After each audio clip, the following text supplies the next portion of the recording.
Welcome back to the Marvel Movie Minute, a daily podcast where we disassemble a film for the Kyle. Marvel. You're the guest this week. I'm trying to do an opening. Come on, man. Yeah, but remember you passed the keys on to me. I'm driving today. Oh, that's right. That's right. I don't have to talk about Iron Man at all. No Iron Man. Well, no, probably not. Okay, I'm sorry. Go ahead. It's your show. Go ahead. Well, I had a whole open with photopsia that I wanted to talk about. We're not going to... You know what? We'll record that at the end. For those of you who are very confused, we are coming back to the Marvel Movie Minute, but we have all the hosts pretty much forever. I'm Matthew Fox, and this is a daily podcast in which we explore the films of the Marvel Cinematic Universe 1 minute at a time. In this, our fourth season, unlike the second and third that our guests had control of, this is the fourth season, which is mine. I mean, this is the fourth season that Andy, of course, has oversight for. We are looking at Kenneth Branagh's 2011 film, Thor. I'm Matthew Fox from the Ethical Panda family of podcasts. And I'm Andy Nelson from the Next Reel Film Podcast. And today we're talking about minute 61, which begins with Thor getting taken by S.H.I.E.L.D. agents and ends with Erik defending science. Joining us on the show today, as you may have guessed, are Kyle Olson and Rob Kubasko, both hosts of the Season 2 and Season 3 Marvel Movie Minute.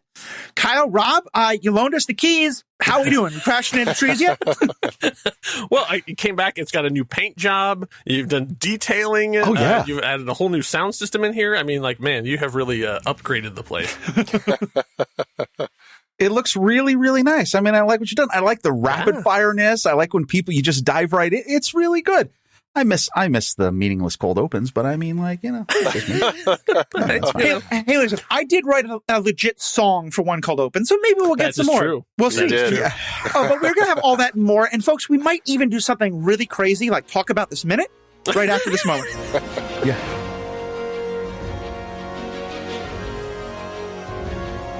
It's so great having Rob and Kyle back in the fold, getting in on the conversation with us. We want you to get in on the conversation with us as well. Head over to our Discord server. You can get there by going to truestory.fm/Marvel Movie Minute. Click on the Discord link. It's a great place to have a conversation. We're working on really growing our Discord and working on kind of developing that community. We'd love to have you there. Again, just go to truestory.fm/Marvel Movie Minute. Click on the Discord link. We'll see you there.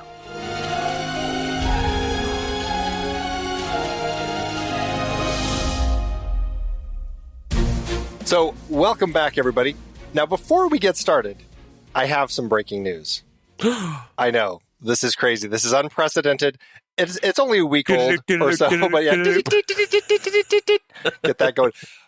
I now know, and we, as a collective group, know now who the utility stunt player is who played Huge S.H.I.E.L.D. agent. Oh. That's right. Last week, when we were talking about the fantastic fight between, as he's credited, Huge S.H.I.E.L.D. agent in the script and Thor, we could not figure out who it was, and it was driving us crazy because all of the people that various sites online had credited as the person who played this character, when you look at them side by side, it's clearly not the same person.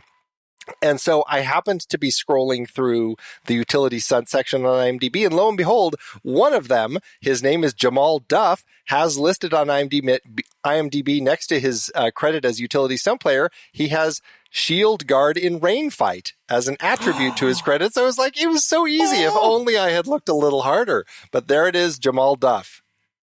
We know who you are. That is fantastic. I think only the four of us in this room can really understand the excitement you must be feeling right now, because we still don't know the identity of Bloody Nose Soldier, and it will haunt me. Well, and I have to say, I knew who Jamal Duff was when I read that, because I don't know if we're going to IMDb Mr. Jamal Duff, but we could play the ESPN game of Mr. Jamal Duff, because he did play at least 1 year for the New York Football Giants. He played about 15 games. He recorded a bunch of sacks. He was a defensive end.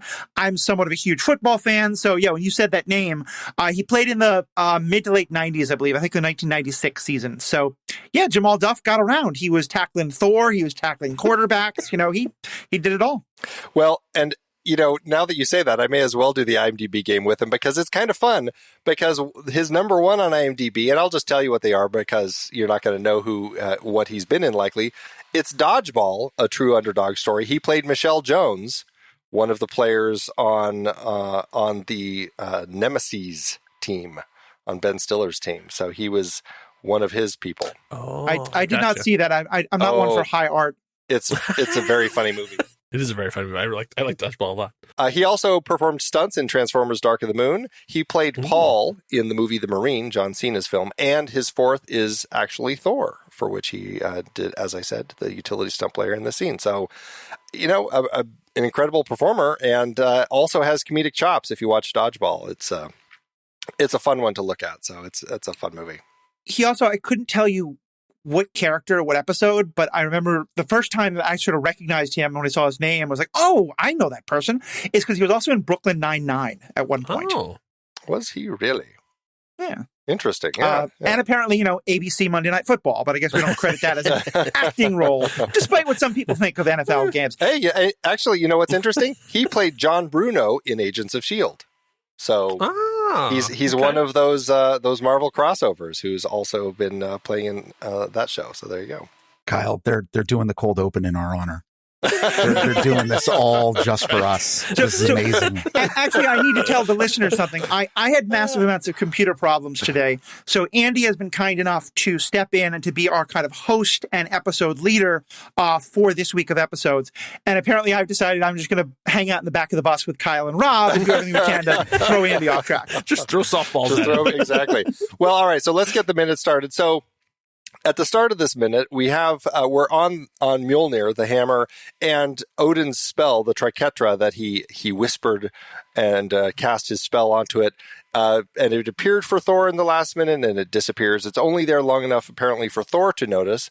Presumably, no one else can see it. I don't know. Do you all think that this is something that only Thor can see, or could anybody who happened to be looking at it see this? It doesn't seem to be part of the spell, because we don't ever see it like when people are trying to lift it. It doesn't show up again as if like a deterrent, this is blocked, you can't use this.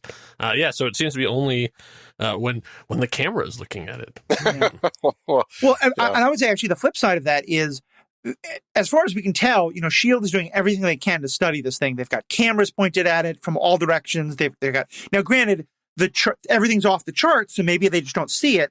But I feel like if other people could see it, we would have a moment of a S.H.I.E.L.D. tech, like catching it out of the corner of their eye on the camera or something. So I do think it is just Thor who can seize this. But like many things, I would agree with that, because also the sharpest eyes on that place are also looking at this hammer, and that's Hawkeye. So like if he didn't see it, then it must be magically blocked.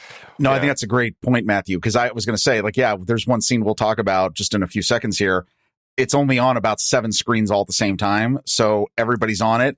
And really, it's only there so that Thor can see it, because the theme of this minute is, Thor, you're a loser. Yeah. So, I mean, But here's the question, though. Can an infrared camera pick up a magic spell? That's what we really need to be talking about here. See, well, because my question was actually going to be, why does it show up? Is it a level of just because Thor is able to sense that, like, something that the hammer recognizes that he's near, but that he's not worthy? Is it that the hammer just has a wicked sense of humor and is like literally putting the L on its forehead? Is it that Odin put it there to kind of remind Thor that, like, yes, we know you're trying, but like you're not there yet? What's going on there? Yeah, I guess maybe it's Asgardian based. Like if there's an Asgardian in the area, because that's why it doesn't show up later on in a couple of minutes when someone else, also from Asgard, tries to pick it up, who's not Asgardian. Well, we've talked about this a little bit, how there's this weird rule with the hammer, how it kind of figures. I mean, we've talked, I think way back in the beginning, one of our guests brought up the fact that Mjolnir kind of has a mind of its own sometimes. And like there was that comic line where even Odin couldn't control Mjolnir. Yeah, if Jason Aaron is to be believed, it definitely has a personality. Right. So we talked about, is it kind of a sorting hat thing and it gets to decide if you're worthy or not? Because clearly none of the townies were worthy. I'm sure some of them were decent people, but not worthy according to the Mjolnir. If Joseph Michael Straczynski is not worthy, then I don't know who. Oh, Kyle, we are definitely best friends. Yeah. I think that's a great point too, because so the whole thing is based on it knowing that you're worthy. Well, then it also knows whether or not you could be worthy, and I think that is a wink to Thor right there to say, you could. This could be yours. I'm still here, right? Like, Right. I think that's sort of like more of like a passive motivation for him. That, yeah, you're broken now, but, Right. keep at it. He's worthy enough to wake it up in a way that, Right. like, Hold My Beer guy from a while ago wasn't. But I like that idea. It's a frustrating spell, and I feel like, we talked about how it's a gender-based spell, he who's worthy. And I think that, honestly, maybe the spell really is like, when it's like whosoever shall be worthy, it's really just Thor. Like, I feel like the spell is really just designed purely for Thor. I don't think anybody else at this point can lift it. Like, I don't think anyone else would, quote, be worthy, according to the hammer, to pick it up. I don't know. Not at this point, but we know that later in the MCU, Certainly. first of all, a number of people can't pick it up, but Steve Rogers and Vision both eventually can. So, yeah, I don't know if the spell evolves or if it's always been there, but certainly the hammer continues to test the worthiness of other people long after it's reconnected with Thor. Yeah, it's like True. there's a level of worthiness. Like, you can't just be a good person, It's like, I don't know. It's, Right. Yeah. Could Darcy lift it? Probably not. It's such a weird thing. But anyway, here we are. The S.H.I.E.L.D. agents, they handcuff Thor, take him away. He's clearly defeated, doesn't try to fight any of this. What do you all think that he's thinking right now? Did seeing that triquetra, did that give him everything he needed to figure out what's going on? What's going through his head at this point? Well, I think it's the whole thing of loss. And the message of the great slow pullback, continuing from this is that message of he feels like it is now out of reach. Yeah. Right. And that's it. So he's just been defeated mentally, emotionally, physically, and he's probably never actually felt like this before. Yeah. So this is really a whole new experience for him. And I really love the way that that's juxtaposed with the big pullback of absence of connection is really well done. I think that's exactly it, especially because, it's true of humans, so it certainly should be true of Asgardians, that when we're trying to deny something, when we're trying to not acknowledge something or kind of repress the idea of it, when we finally have that breakthrough moment where we can't hold it back anymore, it all comes crushing in, and a while ago we heard Odin just give the most heartfelt, painful denunciation of Thor. And I felt like Thor's been trying this whole time. It's that kind of moment where, like, someone tells you that someone close to you, that something terrible has happened, but you're just not ready to believe it yet until you see the proof that you can't deny anymore. And I think that's kind of what's happening. It's the dejection, it's the surrender, the loss that he's never felt. But in my mind, at least, Thor is in this moment hearing all of Odin's words all over again. Because for the first time, he's realizing that wasn't Dad just throwing a tantrum and Mom will talk him out of it in 12 hours. He fundamentally disappointed his father and disappointed his world. And that's just crushing to him. Yeah. At the point where he realizes he knows nothing. Right. Yeah. Like, everything that he had believed, everything he had thought up to this point, everything was about getting that hammer, and then everything would be just right with the world. It would all go back to the way it was. And now, the rules have changed. Yeah. Everything he believed, everything he thought, and everything about what he thought he was. It's like that moment when, like, in some ways, it's a little bit like what Loki's going through, and that all his life he has believed, I am worthy, I am great, I am all these things. Turns out he's not. And that's just soul crushing. Obviously, as people who have been watching him over the course of the film so far, he hasn't been the greatest person. He's kind of a jerk to a lot of the staff at the palace and stuff like that. He's like, he's polite and everything to Jane and Darcy and Erik and all that, but there's this level of superiority that he carries. And so, it's hard for him at this particular moment, but we all recognize this as like, he needs this. You really need to go through this. Sometimes that pain is good for you. Yeah. He's the jock. He's the BMOC. And suddenly now it's the star quarterback is now out of high school. And now what? Yeah, exactly. Now in the script, we would cut to Jane, and she actually, she heard him scream earlier, and now she starts heading in to try to figure out if she can save him or something. But then the searchlights are back on. She hears agents with dogs searching the area, and she decides to just run and skedaddle out of there as quick as she can. And I don't think we needed that. I think we're fine without cutting to her. Yeah, I think showing her leave actually seemed like, oh, that's not cool. Like you just abandoned him. Right. And I think it would kind of break and the emotional moment of what we're having here and everything's going to happen over the next couple of minutes. I think cutting back to Jane would have really broken that up. So I think that's a very wise director. It kind of makes sense. Like writing, you might not see it, but as a director, you realize like this is going to break up this very important moment. I think Branagh was very smart to do that. Because what we do cut to here is this amazing, well, we go to a God's eye view, which we've had plenty of those in this film. It makes so much sense in context of the story we're telling here. And we cut to amazing God's eye view on a crane coming out of the top of the Hammer containment cube. And we see that perfect diamond-shaped top it has, all lit by neon. We see kind of the hamster cage and everything. And we get through there, and then we cut to Heimdall's eye as he's watching from Asgard. And something I had never noticed before, I don't think, that you can actually see the reflection of that diamond shape in his eyeball. And I was just like totally taken as I was watching this, shot by shot, to see that. And the fact that we've got that amazing Patrick Doyle score here, which is just perfect in this moment. And then we cut to Heimdall watching and seeing all of this. How did all of that moment strike all of you? Poor, underused Idris Elba. I know. Yeah. That's very true. But it's a great moment, though. It really is. I mean, especially because part of what we saw before was this moment of Thor looking up to the heavens very clearly, like in his mind, not just kind of looking to heaven the way someone normally would, but like, or looking to the sky, but he thinks he's looking right at Heimdall or Odin or whoever's watching. And so I thought it was a very nice kind of coda to that to see, he's looking up at Heimdall. Heimdall is looking right back. Because in some way it's like Thor is exiled from Asgard, but he's not been forgotten. Like it's not that, he is still being watched, and apparently something happened. And I don't know if that's because like he got close to the hammer and a little light went up on Heimdall's board and said checking on camera 74, but whatever it is, like Heimdall's focused on this. And then we cut to that shot behind his helmet, and we see the nebulas of space behind him, and the camera keeps moving back to reveal him standing at the observatory opening, looking out into space. It's such an interesting moment, and what struck me as I looked at it this time is like there was an interesting comparison that I never really thought about, but with Heimdall and the Watcher, that Heimdall has this amazing vision, and he can watch all of the 9 realms anytime he wants, but he doesn't do anything. And I'm like, that's really interesting. Like, he is, to a certain extent, the Watcher. He's just looking in on Thor, watching all of this stuff. Can't do anything, even if he wants to. And it's just an interesting perspective to have with this particular character. Yeah, he kind of ends up being the dispatcher.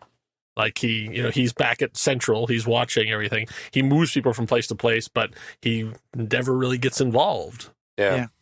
Until he does, but at this point, it's just like he watches, like he's the only one in Asgard who's watching Thor like, oh man, I'm so sorry, buddy. I mean, for me, part of what it reminds me of is that there's a major part of the story that we've never addressed. And it's part of not using Idris, but also not using Heimdall, in that way back when there was the moment they had to ask Heimdall for permission to go, with Heimdall knowing full well that his father had forbidden this. Mm-hmm. Heimdall decided to let that happen. Yeah. We never saw, and we won't ever see, like, if there was any repercussions from that. Did Odin talk to Heimdall about that? Did Odin change Heimdall's orders? Loki is now in charge. Has Loki given Heimdall specific orders of one kind or another? So yeah, it's to me, it's interesting, but it's also frustrating, because I feel like the misuse of Idris Elba is a huge thing, but also it's just the Heimdall character is such an interesting one that the movie unfortunately just never really dives into the way I would like. Yeah. And I think this moment really highlights that. Yeah. Yeah, I'd love to have a better character opportunity for Elba throughout the film, playing this character throughout the films. Really, it really is a Marvel sort of problem. They have a problem with their sort of mid tier. I've actually been noticing this a lot as we were watching some older stuff, and then also the newer things come out. They have a hard time developing those middle sort of characters. Like there's a Darcy here that pops, but then for all that, in Shang-Chi, you have your primary ones, and then you have this middle section where it's like, oh, all of these people you could take the time to really give all these people other stuff, but then it takes away from the Thors of the world. Well, except now all of them are getting their own shows. We can only hope. So we'll see.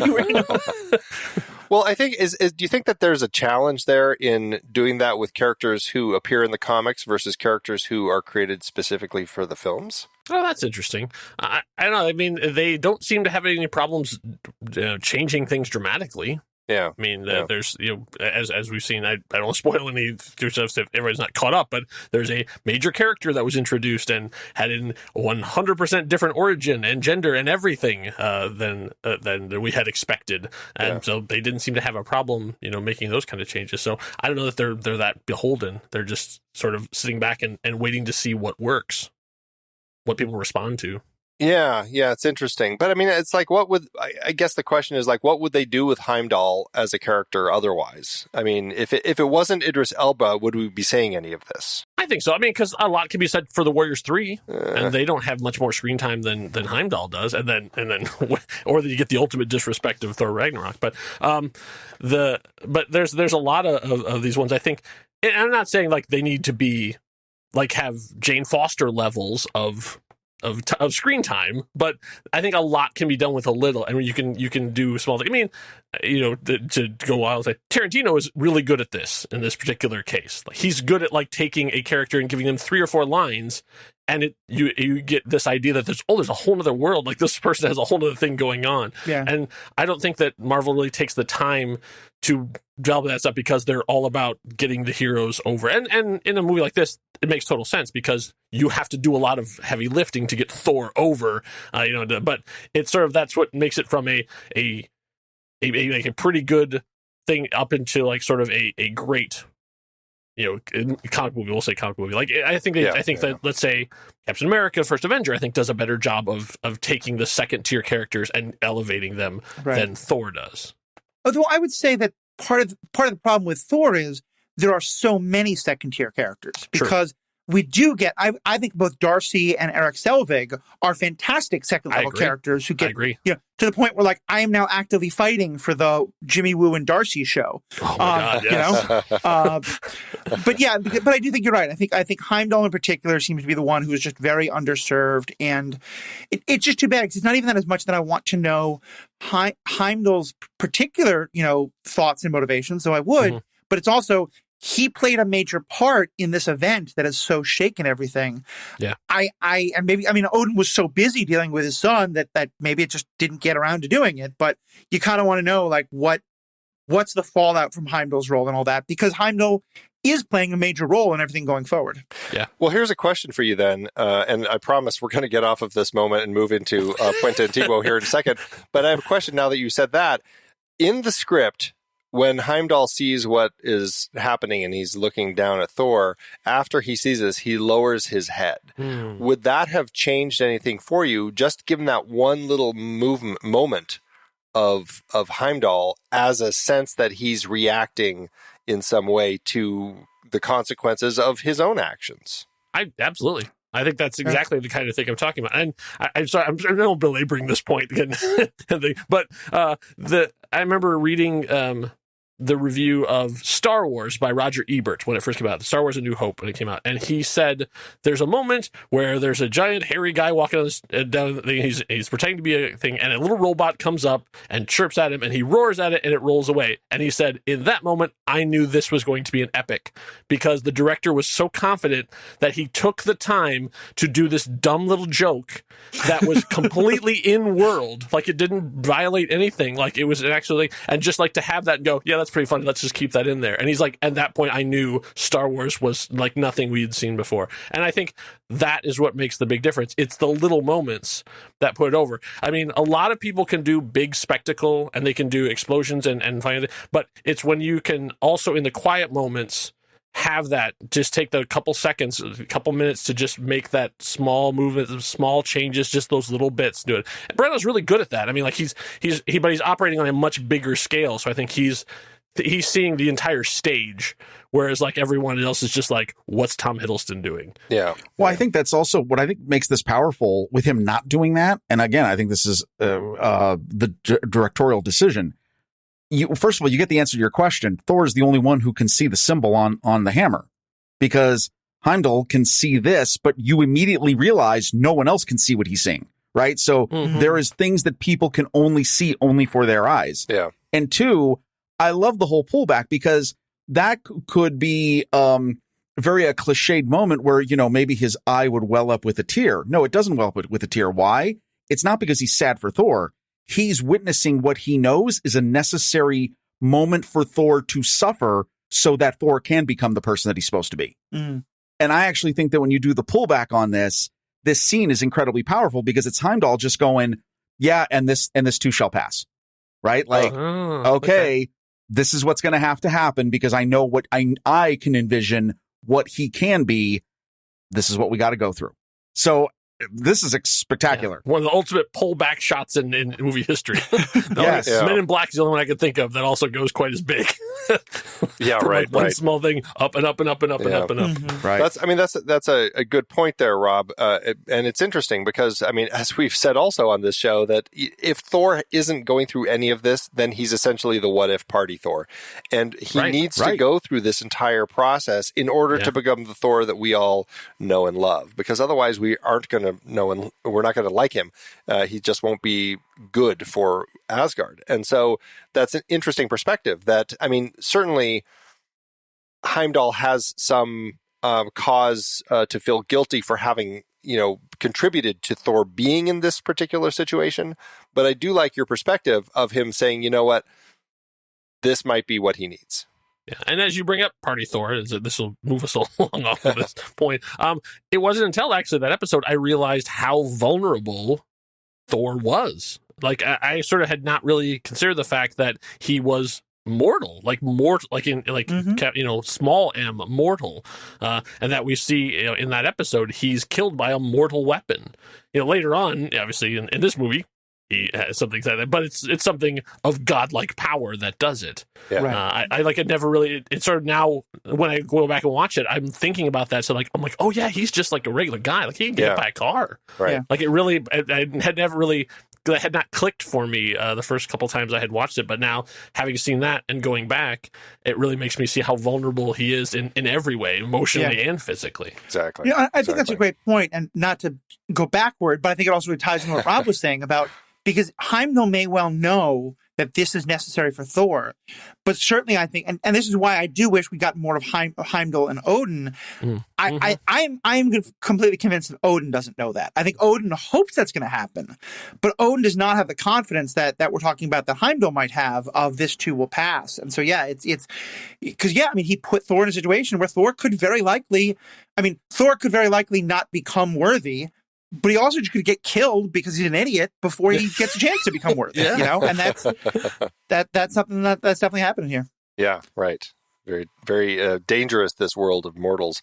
And speaking of the world of mortals, let's take our turn. We'll go back to Puente Antiguo.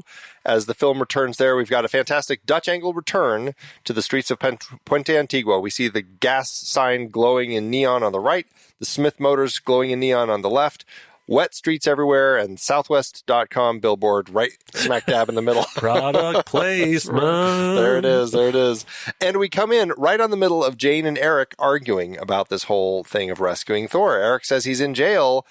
Is that an assumption of his based on what he knows about S.H.I.E.L.D., or is that just kind of the easy way to say what's kind of happening to him at this point? Because, we know Erik knows more about S.H.I.E.L.D. than either Jane or Darcy. To my mind, we saw law enforcement people handcuff him.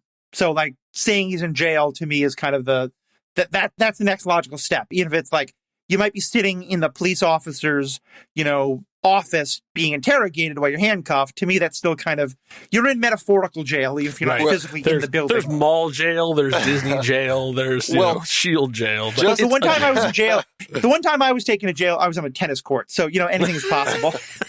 Well, just to reiterate. Jane was watching from a hillside in the dark. She was watching the complex. She heard a guttural scream of intense pain and just kind of everything is over for me. And then she runs and flees. She doesn't know, I don't know. Does she know he's in jail? He could be dead after hearing that scream. It's I'm not sure exactly.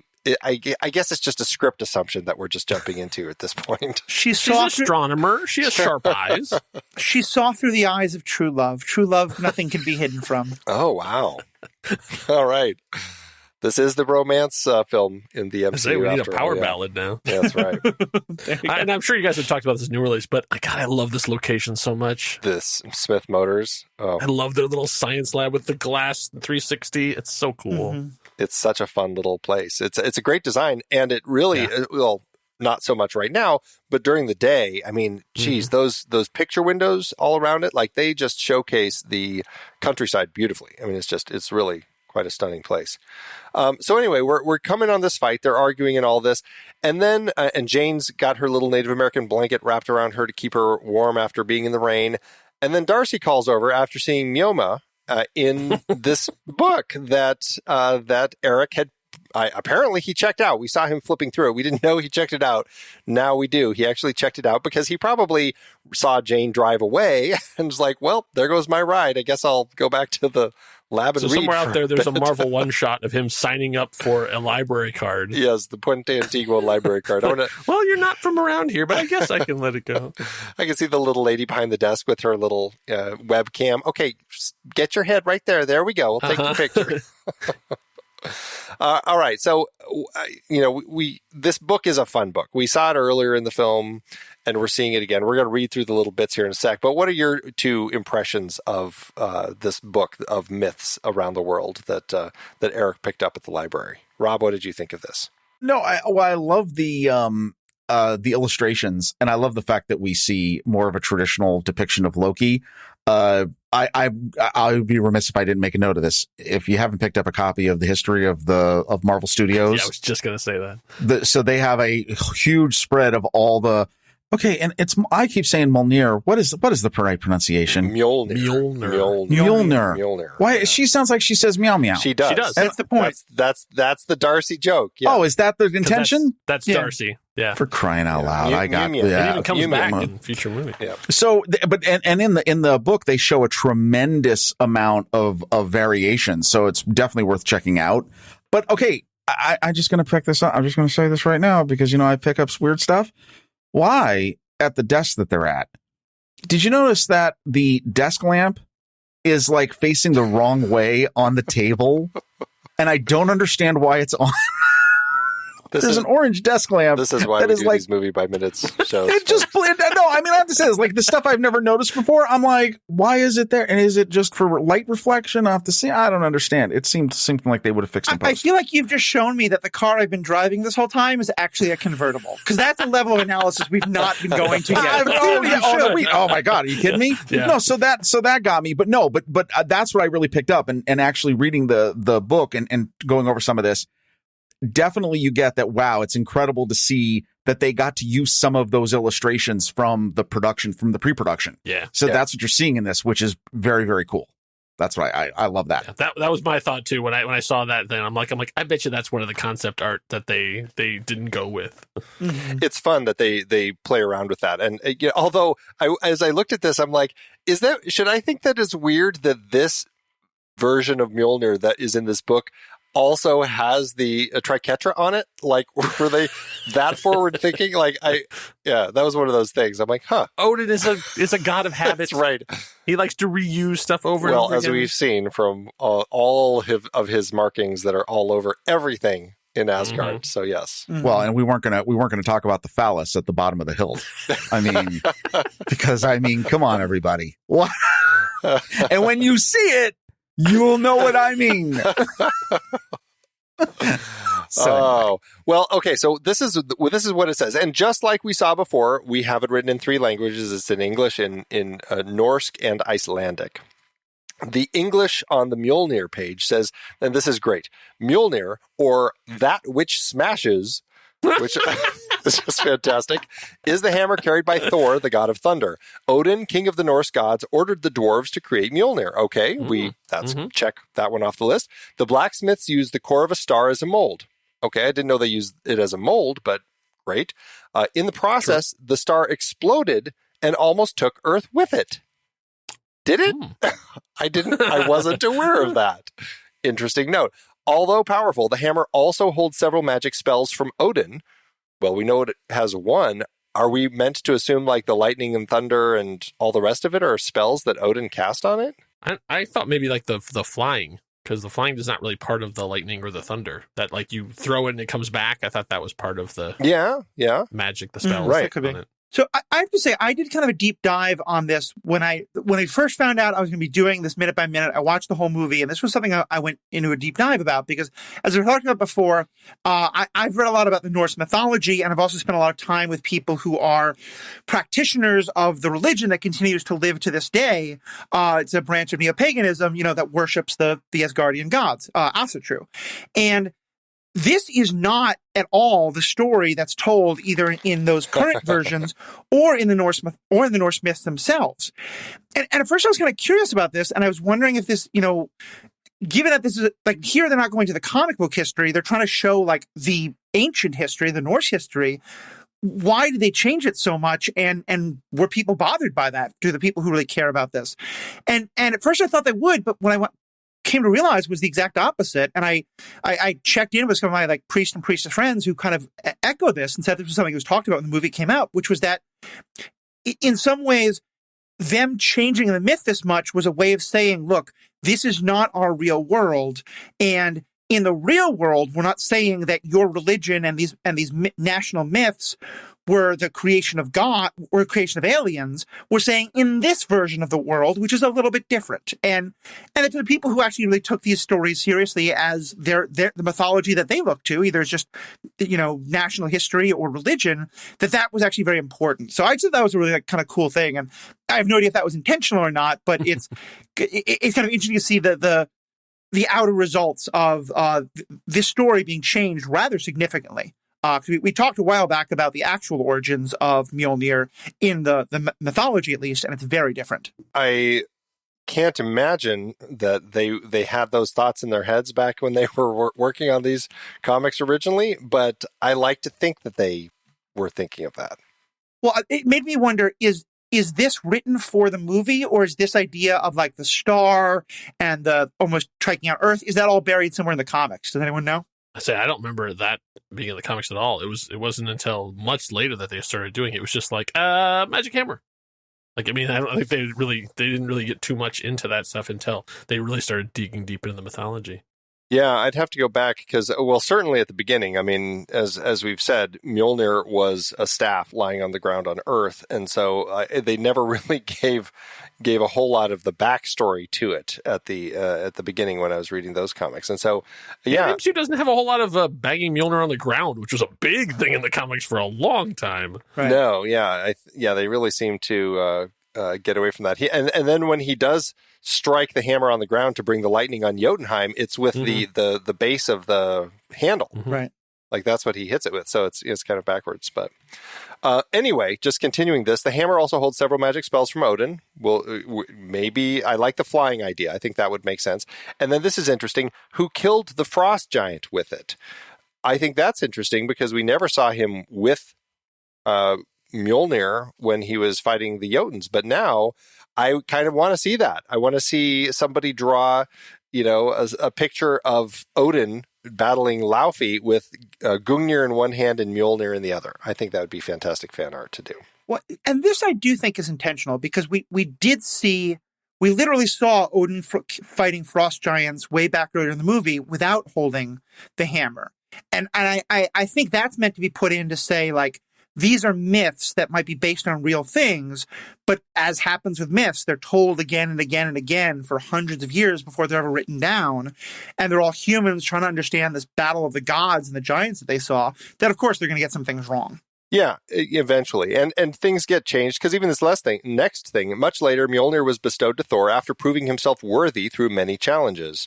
The history of Mjolnir is the history of Thor. So then that's going back to the worthiness of it. And again, which, this film is dealing with that. So it's interesting that was a part of the myths. And so, yeah, I mean, to your point, and I think when we get to when she turns the page and it's about Loki, I think there are elements that likely are things that have gone through the passage of time and through the various hands that they're passing these myths down in Midgardian history. And so I don't know. I find it very interesting.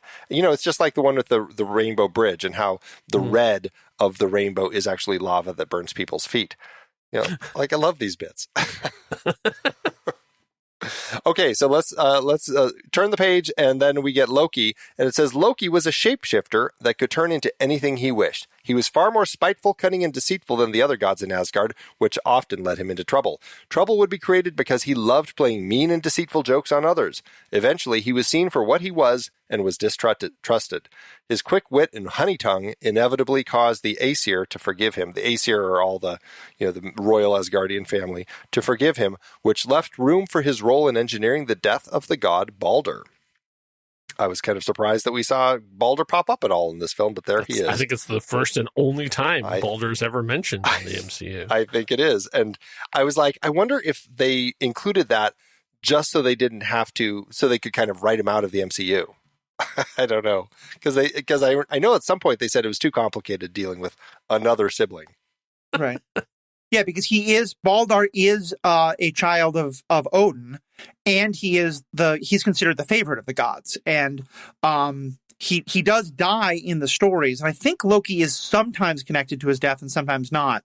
But yeah, I think that's having him as knowing there was one more sibling involved. I mean, it could also completely change things in terms of if Odin all the time thought that Balder was going to be king, and then it's only later that Thor is next in line. But yeah, that's I've said before that I really want Disney Plus to make a TV show of Asgardian teenagers, and like Thor and Loki and Frigga and Sif and all them in school. But an animated show, I think that would be great. Yeah, so maybe Balder will get him that. But yeah, I think probably not in this. Also, and he can be like Kenny. Every episode, Balder dies. It's fantastic. That's his function in Ragnarok. Well, and somebody will have to also have a nickname for Loki, and they'll just call him Honey Tongue. That will be his nickname. So we have this book here, and then what's interesting is Erik is really pushing that this is all silly children's stories, and Jane is really pushing back that there's more to it, and this idea that. So I mean, where do we think that Jane is here? Does she think that Thor is actually Thor from these myths that she's now looking at? Or does she think that he's just a being that came down through the Einstein-Rosen bridge? I mean, where are you all as far as what Jane's thinking at this point? You know what? I think she has seen, look, she is tenacious, is what you're seeing, especially in this minute, the next minute. She is looking at what she has seen and she doesn't have an answer for it, right? Yeah. Like just everything that she's witnessed right now to this moment. And so her very literal scientist in her is saying, okay, go to the next, what's the next possibility? And then this is what this conversation is, right? That, okay, well then we're going to have to widen our options. Everything is back on the table. So yeah, I think she is absolutely entertaining that. Yeah, I think that she is, basically just questioning. I mean, in a way a good scientist should. She's seen stuff that doesn't fit into her, her worldview, a week ago. Things are, and so she's open to new possibilities where she wasn't before. And I don't think it has a lot to do with like that it's Chris Hemsworth. I really think that there's all these kind of things that she is taking in new data and just like not wanting to close off all of these options of things that could be where it seems like Dr. Selvig at this point is strictly literalist in terms of like, no, we know what we know and this is what we know. Even though by this point, a lot of things have happened in the MCU in the history. Nothing. Right. Exactly. Like there had been an alien invasion in the 90s, but whatever. She'll have kept that quiet for the most part. I guess so. Yeah. I did think Eric's actions here, though, seemed a little off base. I guess it makes sense because he did know these as his childhood stories, so it's hard for him to take them seriously. True. As well as that he's just so defensive. But like, I mean, one thing that is quite well established and that most scientists, I think, are aware of, even if you're not like a mythologist or anthropologist, is that quite a lot of human myths are based in some sort of historical events that were then, like we know that there was catastrophic flooding at a very early time in the near Middle East, and that not only, Jewish mythology, but a number of religions at that time had mythology about a great flood that we can document happened to some extent. Not dragons. Yeah, there's no ark clearly. I mean, that's not any of that, but you know what I mean. But yeah, so it's interesting to me that Erik isn't even entertaining the possibility that maybe there is something that actually happened in our world that that could have inspired these myths. Well, but don't you think then that he's? I think what he's showing is that his whole construct of what he believes is the observable universe is so rigid that it would be devastating to him to it not be contained only by what he thinks is true because of what he can observe. Well, that's what I think is so interesting because, I mean, he is a scientist, but in some way, I mean, put the myths aside, like he's closing his mind to the possibilities of an Einstein-Rosen bridge, which is something that they have been talking about and studying. Exactly. And the possibility of somebody traveling through that, like he seems to immediately close the door to all of that just because of this possible connection to these childhood myths that he had. It's interesting how quickly that closes the door for him. Yeah, and just knowing where he goes, too, the fact that he's going to flip entirely around and be the argument on the other side. Yeah, be the cuckoo. Yeah. Mm-hmm. Well, it's an interesting moment. Do anyone have any last thoughts before we kind of close shop on this particular minute? I just want to add one quick thing about Balder that has nothing to do with this, but it's fascinating, and I checked my notes on it. Is it the sprig of holly thing? Yeah, his death is quite known because he's kind of an Achilles figure. He was so beloved that his mother, Frigga, made everything in the world promise not to harm him.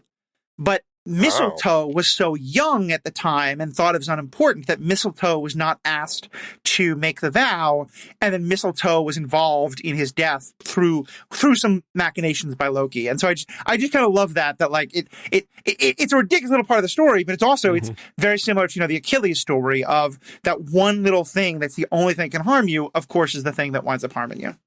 Did he get kissed to death? What happened? Wait, what? Well, I'm not sure. She asked not just like all the people, but she asked all the plants and animals and everything. Like, oh, okay, algae, no harming my son.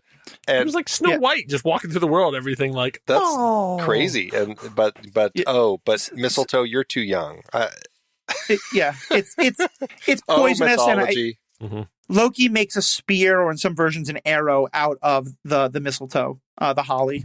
Cheers! Wow. Which, right. I mean, hey, if you want a story, I mean, one thing myths did was use the myths to convince people of things.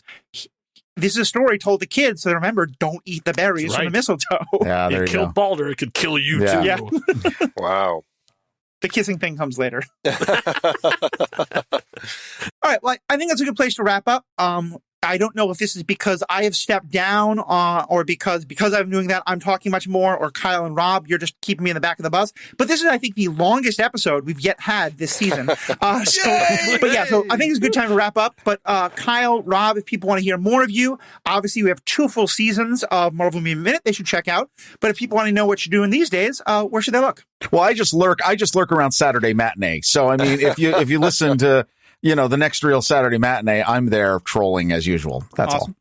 all. Yeah, my show, same thing. I show up on SatMat every once in a while. And then my show is the Swashbuckling Ladies Debate Society, which is an audio drama adventure podcast. We've just wrapped up our 3rd season.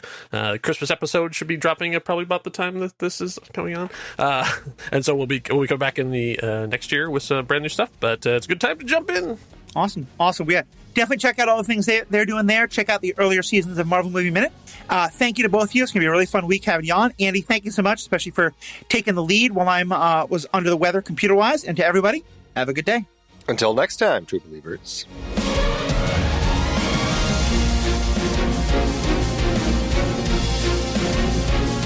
Marvel Movie Minute is a production of True Story FM, engineering by Andy Nelson. This season's music is One Last Ride by Martin Puringer. Find the show at truestory.fm, and if your podcast app allows ratings and reviews, consider doing that for this show.